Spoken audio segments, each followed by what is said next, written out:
All right, moving on to the next series, the Stepfather series. There are 4 films in this series. We have the original 3 and the remake. I will be knocking out all of those here in the next couple days. Let's get into the first one.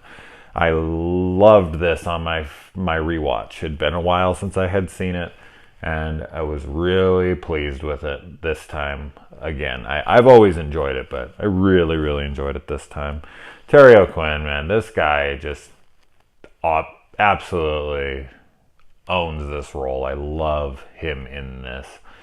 But let's get into things that I really enjoyed.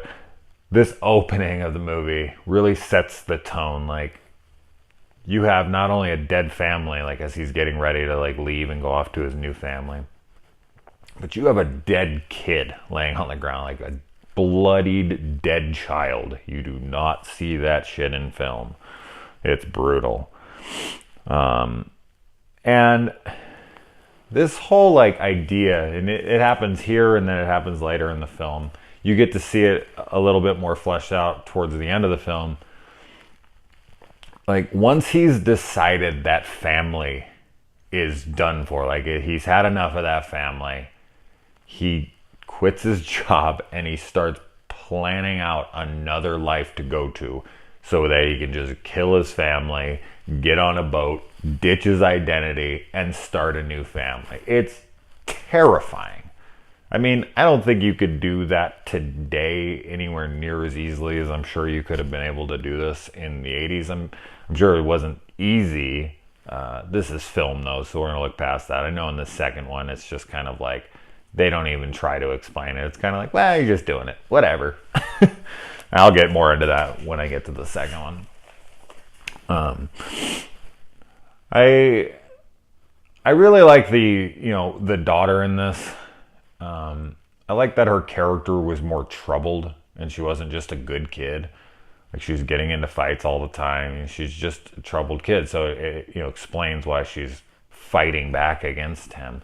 And I also thought it was smart to give her a psychiatrist to talk to so that we can get her true emotions out without having to do a corny voiceover for her or like an inner monologue or something. So the psychiatrist was a good way to explore the feelings she had inside. And that was very important for this movie because her relationship with Jerry is where all the tension is. And that's where all, everything eventually breaks down, is because she just can't let this go. And even when she tries to let it go, like, he blows it. Like, I don't think he can keep the family. I think even if they were to be this perfect couple and she was to be the ideal daughter, like, I don't think he has the temperament to ever keep with it. And you see him going down into the basement and wrecking shit, and she comes down and catches him. Like, he's going to eventually get caught. He's too off the rocker. It's not like they could have done anything to keep him from snapping. It was inevitable for sure. And I love like how he starts to get confused. Now, I know the famous line from this movie is, who am I here? And there's a reason, because that line is like his character in like a few short words. Like, he has no clue where he's even at in that moment. Like, wait, which family is this? Who am I here? And it's terrifying. Like, this guy is so out of it. He doesn't even know what house he's at. He doesn't even know what family this is. He doesn't remember, like, have I killed this one yet? Have I... Like, to think... Because most horror movies are about outside elements coming into your comfort zones. Like, someone breaking into your house or someone kidnapping you and taking you somewhere scary or this or that.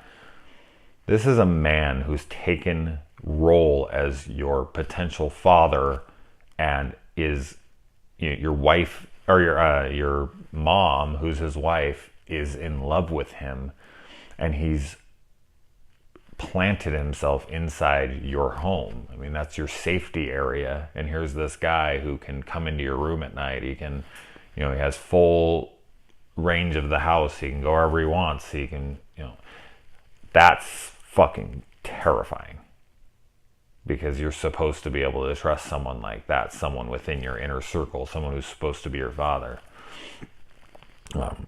So this just takes that to another level. I really like the brother.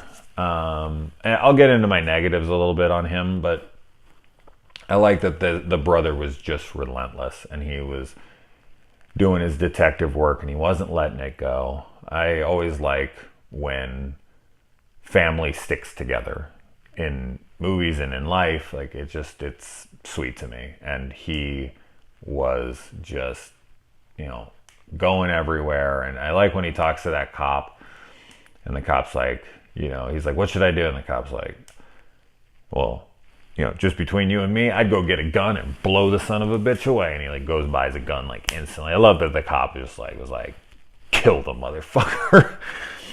I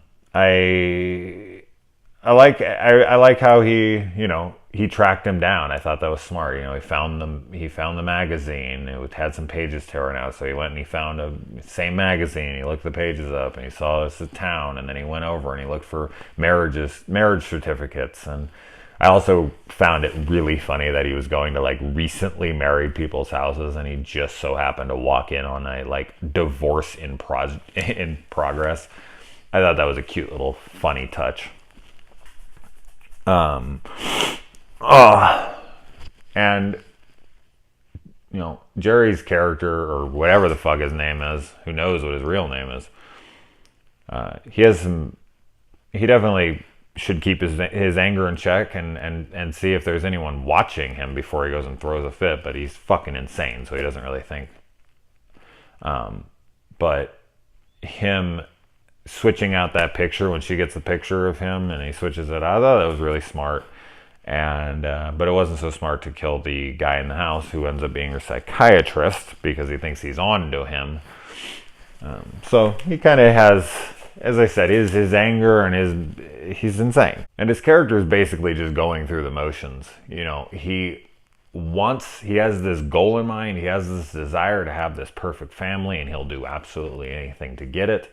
You can see when he's having sex with his wife that he's like blank-faced, not into it at all. He's just doing it because that's what you're supposed to do. And he's trying to keep the family happy. He's trying to have a normal life. And it's just, you can tell he's not there. Like, he's not a normal person. Even when it is all going well, he still doesn't, have real human emotion.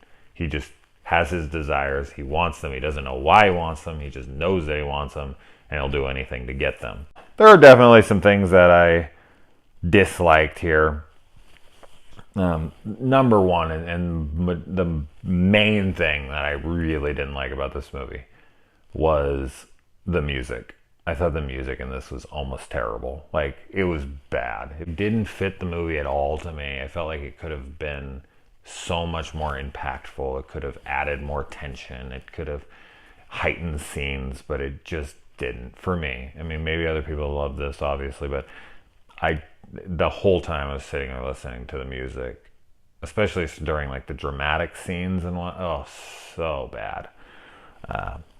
And the family drama between the mom and the daughter, the acting between them back and forth was noticeably bad. Like, it was mostly the mom. Like, I just don't think she's a very good actress.